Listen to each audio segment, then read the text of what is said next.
Bom dia pessoal, meu nome é César Mello, sou advogado, especialista em direito público e o vídeo de hoje é para comentar mais uma vez a questão da desobediência civil, né? E principalmente me separar aí do espantalho que o pessoal criou, né? O pessoal tá lá, ficaram até suados, correndo, né? Tanto que bateram no espantalho, né? Né? A gente joga o bait, né? E vem o bait, né? Aí gostei de fazer o bait, né? Interessante fazer o bait, né? Porque duas coisas. Uma, eu consegui que o baiteado confirmasse, né? Algumas coisas, né? Que eu achava que era interessante, né? Porque tinha um pessoal lá falando em guerra civil e não sei o quê. E daí pegou na isca e confirmou que não tem nada a ver com guerra civil, não tem nada a ver em pegar arma ilegal e dar tiro em político, não tem nada a ver com isso, né? Pelo menos é o que está dito no vídeo. Né? Então, abraço aí pro pessoal que disse que era o contrário aí, tá? O chefe de vocês disse o contrário.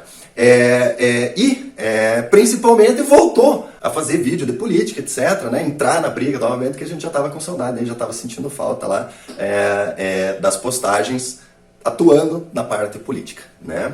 Então, em relação ao bait, só para explicar ao pessoal, se você acha que eu faço essas coisas para me autopromover, porque daí depois eu quero me eleger e pipipi, popopó, não é assim que lida, tá? Então, vou dar um exemplo. Eu falei sobre liberaloides e liberalecos, anarcocapitalismo e tal, e daí um cara fez um vídeo resposta ao meu vídeo, certo? Eu tinha duas opções. Uma, gravar um vídeo resposta ao vídeo resposta. E duas, refutar ele lá no vídeo dele, comentando no vídeo dele, explicando por que ele estava errado lá no vídeo dele, não falando para ninguém que fez o vídeo, certo? Porque se eu fizesse um vídeo resposta ao vídeo dele, ele que tinha lá 200 seguidores, ia conseguir chegar uns 2.000, 3.000 e se tornar relevante. Como eu refutei comentando lá no vídeo dele, ninguém ficou sabendo, certo? E daí ele ficou lá com os 200 seguidores dele, tá? Então, tutorial de como não cair no bait. E se você acha que é porque a pessoa está fazendo para se autopromover nas suas costas, a forma correta de bloquear a autopromoção você não grava um vídeo resposta, certo? Você vai lá e comenta e refuta a pessoa lá no quadradinho dele, certo? Que daí você não traz o seu público pro quadrado da pessoa, beleza? Entenderam?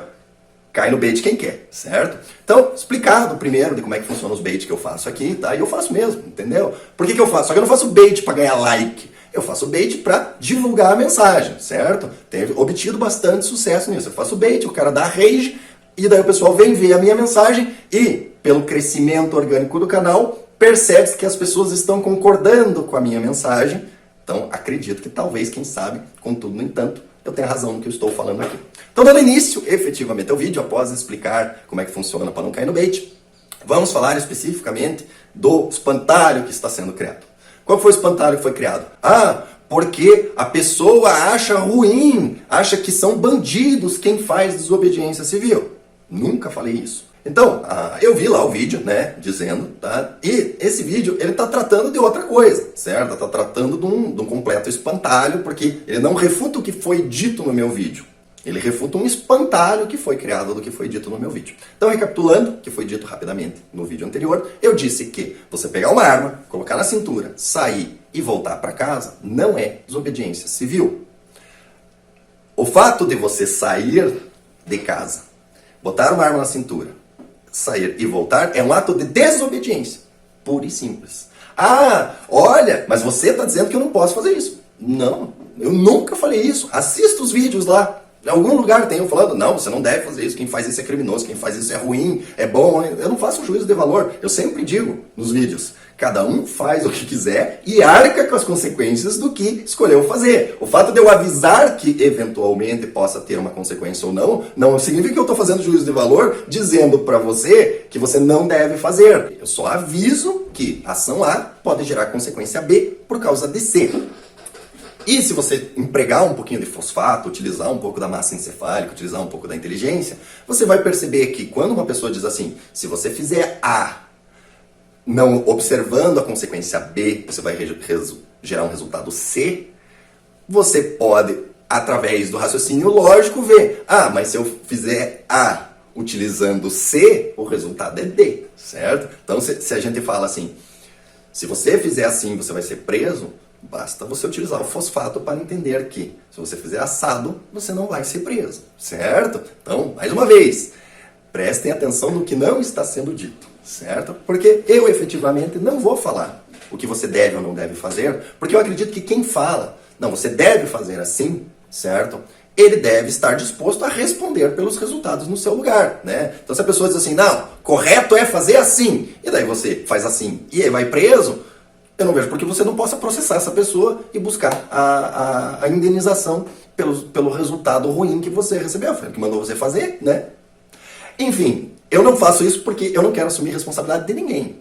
Repetindo mais uma vez, cada um faz o que quiser e responde pelas consequências que escolheu. O canal aqui só avisa os riscos em potencial.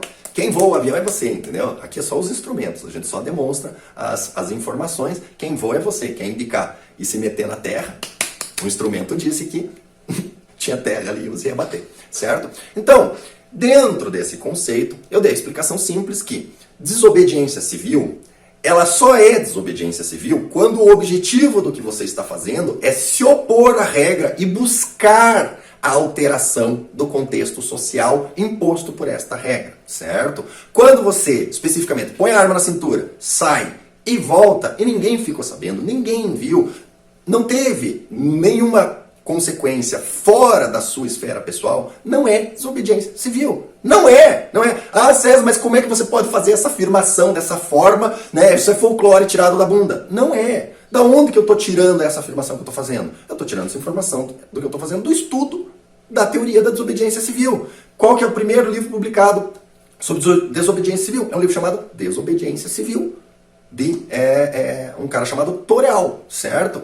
É um livro simples, curto, tem 16 páginas, escrito em 1860 e alguma coisa, e portanto deve ser lido prestando atenção de que a situação lá relatada é daquela época, contemporânea àquela época, e se você realmente ler o livro, tá? E não só se focar nas frases de efeito que tem no livro, que tem uma frase de efeito muito bacana ali no livro, né? Tem que ler a merda do livro mesmo, certo? Se você lê o livro curtinho, 16 páginas, gente.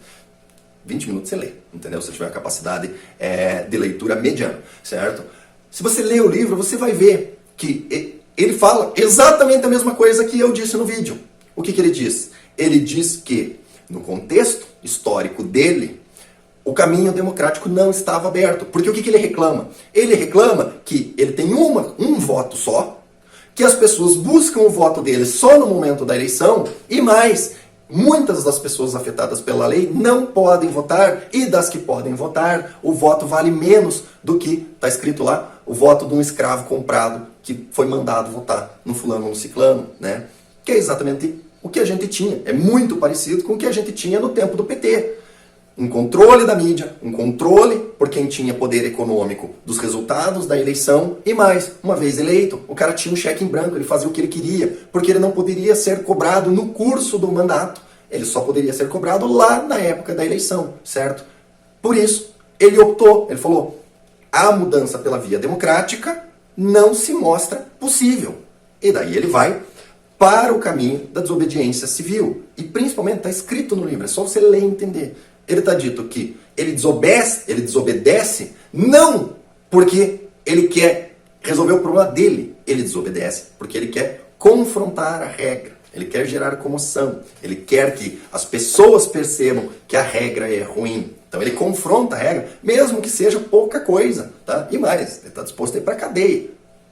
Demonstrando que ele vai confrontar a regra. Aí sim, nesse caso, é desobediência civil. Se você ler o livro, você vai entender.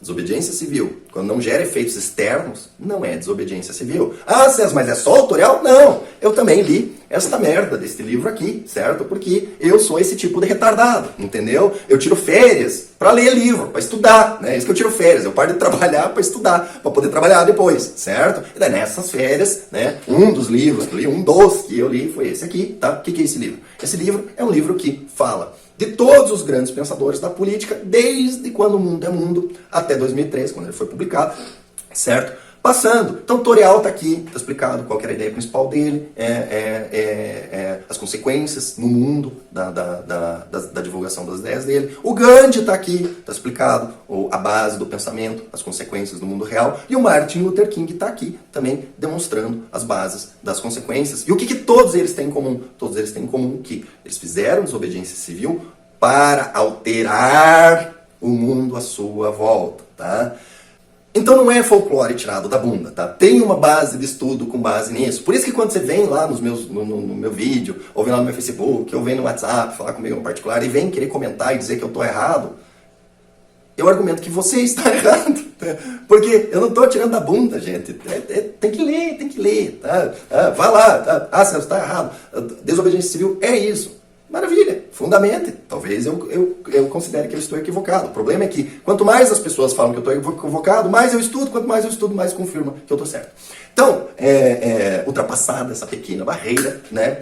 Vamos a um exemplo claro que as pessoas vão entender o que é a diferença entre desobediência e desobediência civil. Vamos lá. Vamos imaginar uma situação onde você tem um casamento e você entende como medida necessária para que o casamento seja feliz, que você possa ir no final de semana no bar, conversar com os amigos, jogar uma sinuca, não tem mulher no bar, aquele boteco tradicional. Só tem homem fazendo cagada, tá? Não tem mulher, não tem nada que afete o relacionamento de um casal feliz, certo? É um momento do homem ser homem, né? É um momento quinta série. Todo mundo que já foi em boteco sabe do que eu tô falando, tá? É um momento quinta série que o homem tem. Aí a tua mulher diz, você não vai, não pode ir. E daí o que você faz? Você espera ela dormir, né? Vai no boteco, se diverte, né? Tem o seu desejo atendido, e daí você volta escondido, e ela nem fica sabendo que você foi no boteco. Isso é desobediência ou isso é desobediência civil? Parece bem claro que é só desobediência. Por que é só desobediência? Porque se sua mulher não ficou sabendo que você foi no bar, ela vai continuar exigindo que você não vá no bar, mesmo que eventualmente você vá no bar escondido dela, tá? É uma situação completamente diferente de você pensar assim, não, a gente pode ter um casamento, a gente pode fazer isso funcionar, mas eu quero ir no bar. Eu não vejo motivo justo para que ela me impeça de ir no bar. Então, o que você faz? Ela fala, você não vai no bar. Você fala, eu vou sim. Eu vou, ninguém vai me impedir, eu não estou fazendo nada errado, é só um momento de diversão com os meus amigos, eu vou e você não vai me impedir. Tá achando ruim, junta suas coisas e vaza, certo? E sai, bate a porta, vai no bar e volta. Volta, inclusive, com a garrafinha de cerveja na mão para mostrar que foi no bar mesmo, certo?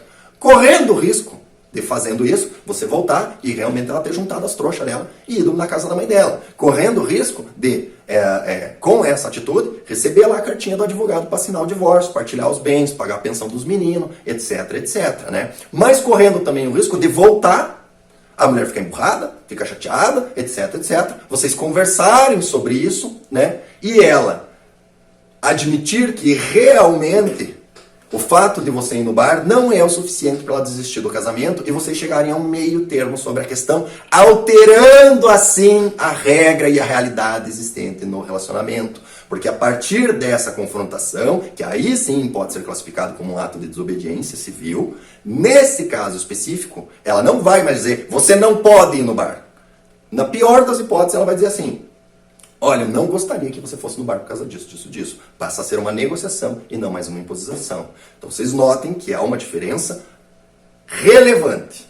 Num ponto você simplesmente desobedece, ninguém fica sabendo, a regra continua valendo. Tá? E você continua tendo que fazer de forma clandestina. Na outra, você confronta quem impôs a regra, demonstra que ele não tem poder suficiente e você está disposto a arcar com as consequências do exercício do poder dele, certo? E ele, por achar que não vale a pena lhe penalizar, porque a penalidade para ele é maior do que para você, ele cede na imposição da regra, tá? Diferença muito clara.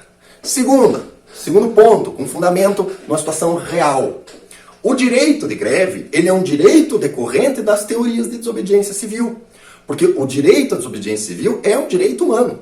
Você se opor a uma regra ditatorial é um direito essencial do homem, certo? Só que nós temos uma diferença clara. É um direito, né, que veio dos direitos humanos e ficou, inclusive, reconhecido em lei. Agora, vamos ver as diferenças. Você não está afim de trabalhar porque teve jogo no final de semana e você bebeu até tarde. Você não está afim de trabalhar porque a tua escala pegou no Natal. Você não está afim de trabalhar porque o dia está bonito hoje e... O dia tá bonito hoje e você tá afim de ir pra praia. Aí você não vai trabalhar. É greve? Não é greve. Você simplesmente faltou o trabalho, meu amigo. Porque você queria atender uma necessidade sua, certo? Uma questão individual, né, que não altera nenhuma regra. Você simplesmente faltou ao trabalho. Quando que é greve? É greve quando você falta ao trabalho para reivindicar uma alteração nas condições de trabalho, no salário, nas escalas, uma alteração do contrato.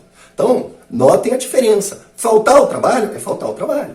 Fazer greve é fazer greve. Nos dois casos, a pessoa não vai trabalhar? Nos dois casos, a pessoa não vai trabalhar. Mas o motivo pelo qual não vai trabalhar e o fim que se pretende obter em não ir trabalhar é diferente. Tá? Então, acredito que com esses exemplos e essa fundamentação tenha ficado bem claro que existe uma diferença entre você fazer desobediência e note, eu não estou dizendo que quem faz desobediência é ruim, é malvado, é feio, bobo, xixi, cocô, entendeu? Eu só estou dizendo que quem está fazendo uma desobediência nesse sentido, bota a arma na cintura, vai trabalhar, vai fazer o que tem que fazer, volta para casa, ninguém fica sabendo, ele está fazendo desobediência. Não é desobediência civil, certo? Exemplo, outra, é a mesma coisa, eu faço um paralelo. Você que bota isso na cintura, sai trabalhar e volta, certo? Isso não é desobediência civil, sabe? Você achar que isso é desobediência civil é a mesma coisa que o cara que tira o escapamento da CG e acha que está pilotando uma ninja, só porque faz mais barulho, entendeu? Não é.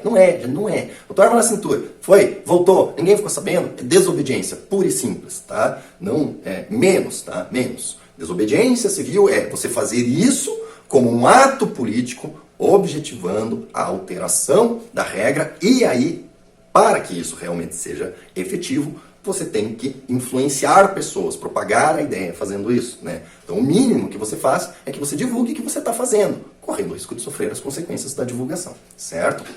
E para finalizar o vídeo, tá? Relativamente ao que foi dito naquele vídeo, né? E explicando porque aquilo está em dissonância com a nossa luta aqui, tá? O exemplo dado no vídeo é o seguinte: olha, teve desobediência civil, tinha uma lei que proibia fornecer sacolinha, e daí o pessoal foi contra a lei e a lei perdeu a validade, ela não foi aplicada. Peraí, tá tocando o telefone? Deixa eu ver aqui. Alô? Alô? Ó, é o senso de proporção, ele falou que tá com saudade, tá? Gente, senso de proporção aí, entendeu? Veja bem, a lei que tem sacolinha, aí as pessoas fizeram desobediência civil e a lei foi revogada, tá? Primeiro, senso de proporção, tá? Por quê? Qual que é a consequência para a desobediência da lei da sacolinha? Multa, tá? Multa aplicada a quem?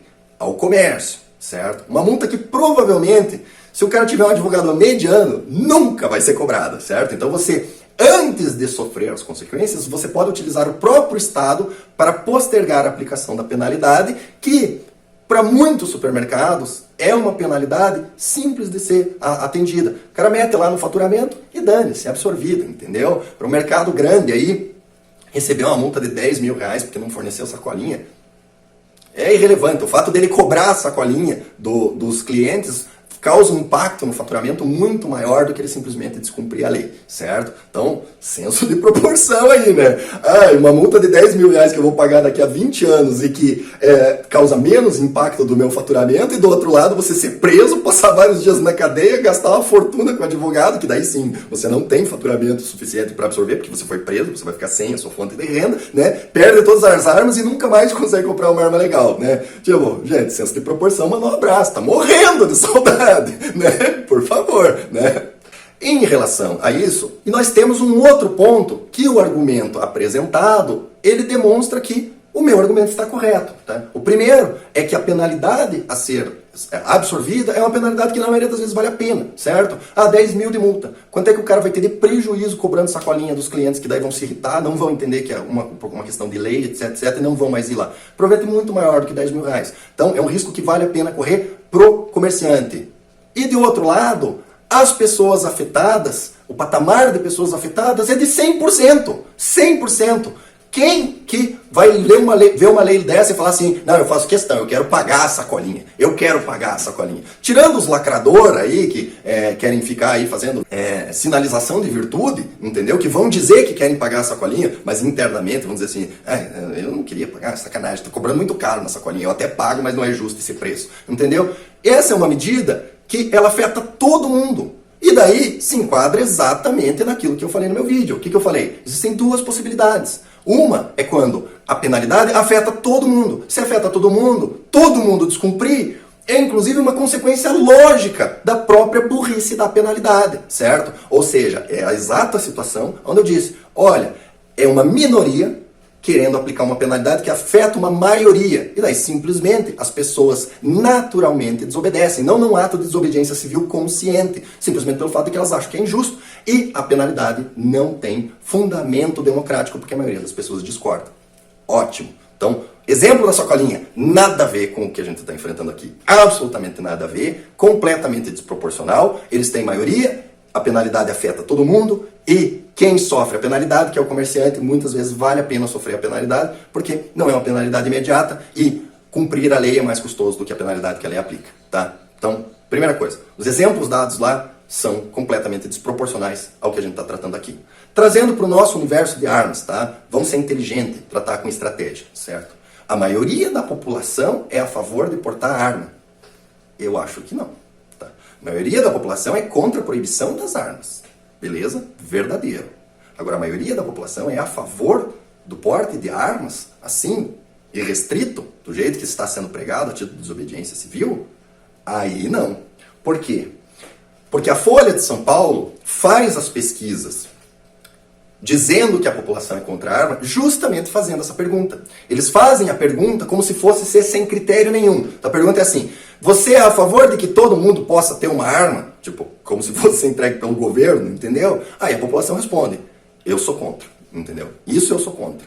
Né? Se eles fizerem a pergunta correta, que é, você é a favor de que a pessoa possa portar uma arma, possa passar por testes, etc, etc, aí a população é a favor, certo? Agora, veja o seguinte, saia da sua bolha, certo? Saia da sua bolha de pessoas que concordam com a questão de armas, tá? Veja com a sua avó, veja com a sua mãe, veja o pessoal da igreja, veja o pessoal que não tem arma e pergunte, você concorda que as pessoas, não fale de você, porque se você falar de você ele vai concordar para não te confrontar. Você acha legal que as pessoas tenham arma para se defender? Você acha que deve ter porte? Vai ser difícil você conseguir uma maioria ampla de respostas positivas fora do meio que já concorda com isso. Tá? Eu não consigo convencer a minha mãe de que é bom ter arma e que portar arma é uma coisa importante, certo? Eu não consigo convencer a minha mãe, ela acha que não. E daí? A minha mãe é a mãe de família cristã média, católica média. Tá? Se você for na igreja dela e perguntar, ninguém acha que portar arma é uma coisa boa, certo? O que demonstra empiricamente, se você fizer a pesquisa empírica em volta de você, que se você convocar uma desobediência civil, o que demonstra empiricamente que essa qualidade de desobediência civil, onde todo mundo acha que a lei é injusta e simplesmente a desobedece, ela não vai acontecer no futuro próximo, certo? Não vai acontecer no futuro próximo, tá? Eu trago para vocês a realidade dos Estados Unidos. Os caras têm cultura, os caras têm isso na prática. O amiguinho vê o amiguinho portando arma todo dia. Eles não tiveram 20 anos de desarmamento, eles não têm toda uma geração que cresceu no mundo onde o desarmamento já existia, onde se tornou gente no mundo que já existia, que já está esculpido na sua cabeça lá no fundo que a arma é ruim. Certo? Eles não têm essa geração e lá os caras estão se cagando para conseguir evitar que passe lei de proibição de armas. Então, gente, eu trago vocês aqui para a realidade, certo?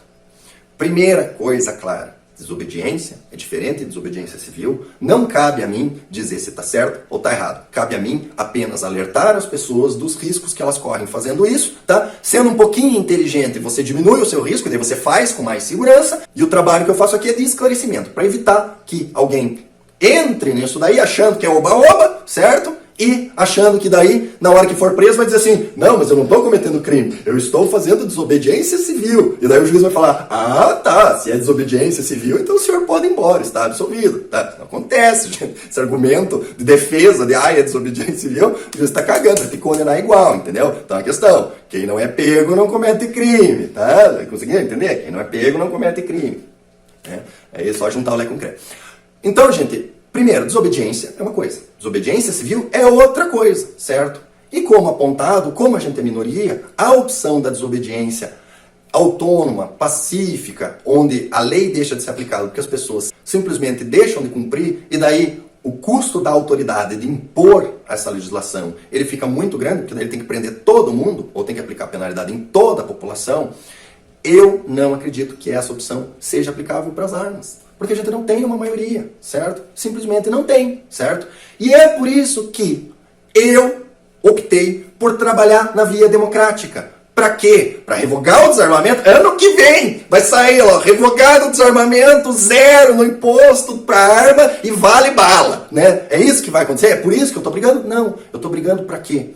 Pra que a gente aumente, via legislação, a facilidade de acesso. Para que pro cara ir lá praticar um tiro ao alvo na latinha com 22, ele enfrente a mínima burocracia possível. Que ele possa chegar um amigo lá e falar, vamos lá no clube dar uns tiros comigo? Ou vamos lá no sítio dar uns tiros comigo? A gente passa no caminho, compra uma latinha de 22 e atira. Isso é possível na legislação? Eu acho que é plenamente possível, entendeu? Poucos passos aí, até 2022, você conseguir uma garantia de que você possa pelo menos chamar um amigo e levar no clube sem burocracia nenhuma. Para dar uns tiros, gastar uma latinha de 22, isso é possível? É possível, entendeu?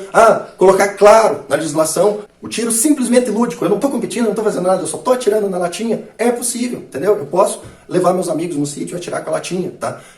É isso que a gente vai alterar na legislação. Não é a revogação total do Estatuto do Desarmamento, permitindo você andar de tanque no meio da rua e botar o destroyer no lago. A gente vai aos pouquinhos. E através da mudança da legislação, a gente restaura a cultura do tiro. E daí sim, uma vez restaurada a cultura do tiro, quando o número de pessoas que tem arma, usa arma ou conhece alguém que tem arma e preza essa pessoa e vincula o armamento com pessoas de bem, com o correto, com o justo e com o moral, aí sim, neste momento, quando formos maioria, vai haver demanda social e o Estatuto do Desarmamento vai ser revogado, quer pela perda de fundamento democrático, quer, aí sim, pela desobediência civil. Quando a gente voltar a ter aquela noção na sociedade, onde todo pai de família obrigatoriamente só cumpre a sua função de protetor da família se ele tiver uma arma, souber usar essa arma e assumir para si a responsabilidade de proteger a sua família, e isso for um consenso na sociedade, aí sim eu entendo que a gente pode falar em desobediência civil às tentativas de revogar esses avanços, tá? Então, gente, apenas para responder ao espancamento do espantalho que eu vi publicado aí na internet, né? E esclarecendo vocês que aquilo que está sendo pregado lá é só desobediência. Não é desobediência civil, pelo simples fato de que a premissa está equivocada. Nós não somos maioria, certo? E eu entendo que as pessoas ficarem associando masculinidade com arma, né? Ficarem aí, como vocês podem ver nos comentários do vídeo, porque você é viado, porque você não quer portar arma. Esse tipo de comentário rema contra, tá? Porque e se eu for viado mesmo? Daí, não posso ter arma por causa disso? Entendeu? É só você que é machão que pode ter, né? Daí o cara que é viado vê o vídeo e fala, esse não é um caminho pra mim, entendeu? E eu sei que não é assim, porque eu convivi com vocês e eu vi que vocês aceitam pessoas diferentes no meio de vocês. Isso daí é só bravata, é só falação, tá? Então, quanto mais a gente aceitar pessoas no nosso meio sem ficar vinculando testosterona, ser macho, masculinidade, etc. com ter arma, que isso não tem nada a ver, entendeu? Eu acho que não tem nada a ver. Arma é arma, masculinidade é masculinidade, feminidade é feminidade, entendeu? Uma coisa não tem nada a ver com a outra. Quanto menos a gente fizer essa associação, mais a gente atinge, mais perto a gente chega do caminho aonde efetivamente a gente se torna a maioria, e daí sim, sendo maioria, a possibilidade de desobediência civil a uma lei que venha querer revogar essa situação social, aí ela pode ser feita. Então é isso, pessoal. Curtam, compartilhem, se inscrevam no canal. Peço desculpas pelo vídeo muito longo, mas a explicação não pode ser simples, né? E lembre-se, o porte do CAC existe. Ele vive nos nossos corações e mentes, basta nós acreditar. É isso, curta, compartilha, até o próximo vídeo. Pessoal, quando eu debate, não esqueçam de fazer vídeo resposta, etc, porque isso daí fomenta a discussão. É isso, pessoal. Vamos continuar aí forte na pescaria.